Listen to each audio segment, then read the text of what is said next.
Hello Geminis, welcome to my channel dream tarot. Hope you are doing good. ये आपकी November month की bonus reading है और ये जनरल रीडिंग होगी जो कि आपसे रेजोनेट कर भी सकती है और नहीं भी कर सकती। आप सिर्फ उन मैसेजेस को कंसिडर करें जो आपसे रेजोनेट करें। और अगर आप नए हैं मेरे चैनल तो इसको सब्सक्राइब करें। और ये आपकी बोनस रीडिंग होगी और मैं इसे अपने हेमन स्ट्रीम टैरोट चैनल पे अपलोड करूँगी, but it's just for this time. ये सिर्फ इस टाइम के लिए होगा। अदरवाइज़ मैं अपनी उर्दू रीडिंग्स जो है वो अपने ड्रीम टैरोट चैनल पे ही अपलोड करूँगी। So let's start your reading Gemini. से आपकी बोनस रीडिंग है कि पहला कार्ड आपके लिए क्या आता है आपकी लव लाइफ के हवाले से। Page of cups. कोई एक पर्सन, ये टाइम है चीज़ों को रिजॉल्व करने का। लाइक या आप चाह रहे हैं चीज़ें रिजॉल्व करना, या अब आपके लिए ये एक अपॉलॉजी की तरह भी हो सकता है। आपकी तरफ से भी जा सकती है अपॉलॉजी, माफ़ी, या आप किसी पर्सन की तरफ से भी आपके पास आ सकती है। आपके लव पर्सन की तरफ से भी हो सकता है, आपके लव पार्टनर की तरफ से भी हो सकता है, और किसी और पार्टनर की तरफ से भी हो सकता है। ये फैमिली मेम्बर की तरफ से भी हो सकता है। अगर ये प्रैक्टिकली अपॉलॉजी नहीं है तो आप अपने दिल में, या फिर वो पर्सन अपने दिल में या उसके माइंड में ये आ रहा है कि अब चीज़ें रिजॉल्व होनी चाहिए। लाइक जैसे बर्फ़ जो है वो पिघलनी शुरू होती है, तो उस तरह की सिचुएशन चल रही है। या तो आपकी तरफ से ऐसा हो रहा है या फिर आपके पार्टनर की तरफ से ऐसा हो रहा है।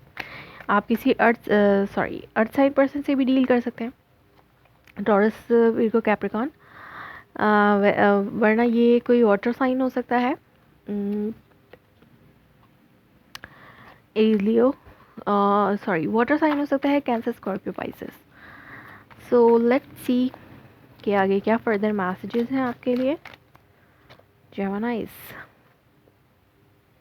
Five of swords. It's time to resolve this situation. Two of Wands.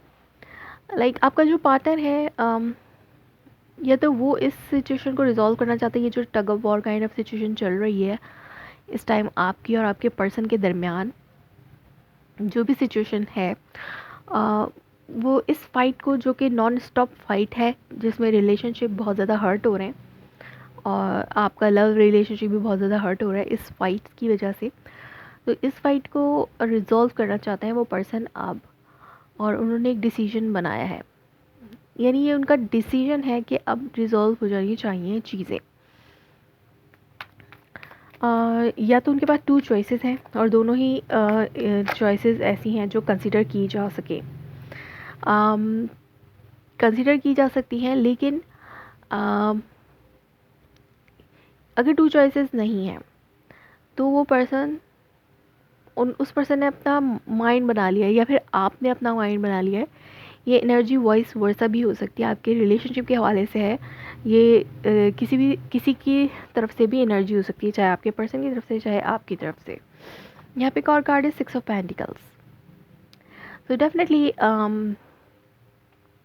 रिजॉल्वमेंट, balancing. Two of wand भी एक तरीके से बैलेंसिंग ही है। और यहाँ पे जो पर्सन, अगर आपकी तरफ से ऐसा होता था कि आप पहले चीज़ों को उस तरीके से लेकर नहीं चलते थे जैसे कि एक रिलेशनशिप में दोनों पार्टनर्स को लेके चलनी चाहिए, तो अब आप ये सोच रहे हैं, आपने अपना माइंड ये बनाया है कि अब मैं इस सिचुएशन को रिजॉल्व करने के लिए, जो भी फाइव ऑफ सोर्ड्स वाली सिचुएशन है इसको रिजॉल्व करने के लिए मैं अब गिव एंड टेक करूँगा। अगर मैं पहले अपना 100% नहीं इस रिलेशनशिप में दे रहा था या दे रही थी, तो अब मैं वो बैलेंसिंग सिचुएशन लेके आऊँगा या आऊँगी इस रिलेशनशिप में। या फिर आपका पार्टनर ऐसा सोच रहा है इस सिचुएशन को रिजॉल्व करने के हवाले से।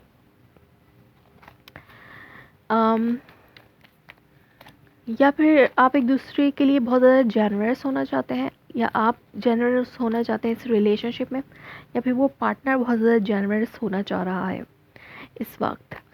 लाइक चीज़ों को बैलेंस करना चाह रहे हैं, गिव एंड टेक की सिचुएशन रखना चाह रहे हैं वो पर्सन इस सिचुएशन में। एलिमेंट्स तो यहाँ पे सभी हैं, water sign, air sign, fire sign, earth sign. But fire sign prominent हो सकता है क्योंकि यहाँ पे दो दफ़ा वॉन्ड्स के कार्ड्स हैं। तो डेफिनेटली आप जो है 6 of pentacle and 6 of wands, so definitely balancing लाने की जो है बहुत ज़्यादा कोशिश हो रही है। सक्सेसफुल बनाने की के लिए आप इस रिलेशनशिप को गिव एंड टेक करना चाहते हैं। आपको इसी चीज़ में विक्ट्री मिल रही है। लाइक अगर कोई फाइट थी, अगर ये आपके पार्टनर के दरमियान नहीं है, अगर किसी फैमिली मेम्बर के साथ है, किसी के और के साथ है, तो वो पर्सन आपके पास अपॉलॉजी लिख के आ रहा है और अब चीज़ें बैलेंस हो जाएंगी उस पर्सन के साथ आपकी। और ये आपके लिए एक विक्टोरियस का काइंड ऑफ सिचुएशन होगी कि आप विक्ट्री के साथ बाहर निकलेंगे इस सिचुएशन से। लाइक वो पर्सन हो सकता है कोई एलिगेशन आप पे लगा रहा हो या आप उस पर्सन पे एलिगेशन लगा रहे हैं। अगर आपने भी लगाई है तो भी आपको विक्ट्री होगी, और अगर उस पर्सन ने लगाई है तो भी आप इस विक्ट्री से बाहर आ जाएंगे। यहाँ पे S of pentacle definitely victory है, और आप इससे एक न्यू बिगिनिंग हो रही है, स्टेबल न्यू बिगिनिंग आपकी उस पर्सन के साथ। जो भी पर्सन है, आपका पास्ट पर्सन भी हो सकता है, आपका न्यू पर्सन भी हो सकता है। तो उस पर्सन के साथ आपकी विक्ट्री है, न्यू स्टेबल बिगिनिंग है। और अगर आपके रिलेशनशिप में पहले बैलेंसिंग नहीं थी तो अब बैलेंसिंग आ रही है, आपने माइंड बना लिया है अपना। अंडरनीथ आपके पास है 10 ऑफ पेंटिकल। तो डेफिनेटली एक अबंडेंट फैमिली लाइफ वो पर्सन आपके साथ चाहते हैं और आप भी उस पर्सन के साथ चाहते हैं। और ये रिलेशनशिप एक सक्सेसफुल आगे चल सकता है अगर आप इन चीज़ों को रिजॉल्व कर लें, अगर इस फाइट को रिजॉल्व कर लिया जाए जो कि रिलेशनशिप्स को हर्ट कर रहा है। इससे कोई फ़ायदा किसी को नहीं मिल रहा सिवाय इसके क्या आपके जो रिश्ते हैं वो हर्ट हो रहे हैं, चाहे आपके स्पाउस हो, चाहे आपका लव पार्टनर हो, चाहे आपके फैमिली मेम्बर्स हों, चाहे आपके फ्रेंड्स हों, रिलेटिव्स हों, जो भी हों, उन जिसके साथ भी ये फाइट है, आप उसके लिए जो है ये आप लोगों आपको रिजॉल्व करना ज़रूरी है। और आपने माइंड बना लिया है कि मुझे अब ये रिजॉल्व करना है और बैलेंस लेके चलना है चीज़ों को। अब आप आगे बढ़ रहे हैं एक अबंडेंट लाइफ की तरफ, जो कि 10 ऑफ पेंटिकल की तरफ लेके जाएगी आपको। सो अब देखते हैं कि रोमांस एंजल ऑरेकल कार्ड क्या कहते हैं आपके लिए, जेमिनाइज।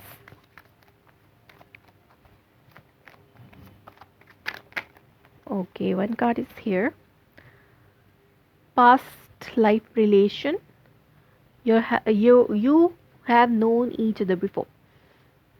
सो ये पर्सन जो भी हैं ये आपके लिए आपके सोलमेट हो सकते हैं और आपकी पास्ट लाइफ से, लाइक पास्ट पर्सन हो सकता है, पास्ट पर्सन वापस आपकी लाइफ में आ सकता है। कोई अर्थ साइन और कोई water sign, Cancer, Scorpio, Pisces, Aries, Leo, Sagittarius. और ये पास्ट पर्सन ये आपकी लाइफ में वापस आएंगे, चीज़ों को रिजॉल्व करेंगे, चीज़ें बेहतरी की तरफ जा रही हैं आपके लिए। जेमिनाइज, अगर इस मंथ में नहीं तो आपके लिए ये चीज़ें नेक्स्ट मंथ में यानी दिसंबर में चीज़ें रिजॉल्व होंगी, क्योंकि आपके जो 7th हाउस है उसमें न्यू मून सोलर इक्लिप होगा। न्यू मून सोलर इक्लिप आपके 7th हाउस में होगा, सैजिटेरियस में। तो चीज़ें आपके रिलेशनशिप वाइज बहुत ज़्यादा अच्छी तरीके से रिजॉल्व होंगी और इसकी एनर्जीज़ आपको जो है नवंबर के एंड से दिखना शुरू हो जाएंगी कि ये चीज़ें रिजॉल्व हो रही हैं आपके लिए। सो पास्ट पर्सन वापस आ सकता है, चीज़ों को रिजॉल्व कर सकते हैं, डिसीजन जो है वो बन चुका है और अपॉलॉजी भी आ सकती है, रिजॉल्वमेंट भी आ सकती है सिचुएशंस की। सो जेमिनाइज, ये थी आपकी bonus reading. If it resonates, you please let me confirm in a comment below, like my video, subscribe my channel. Thanks for watching.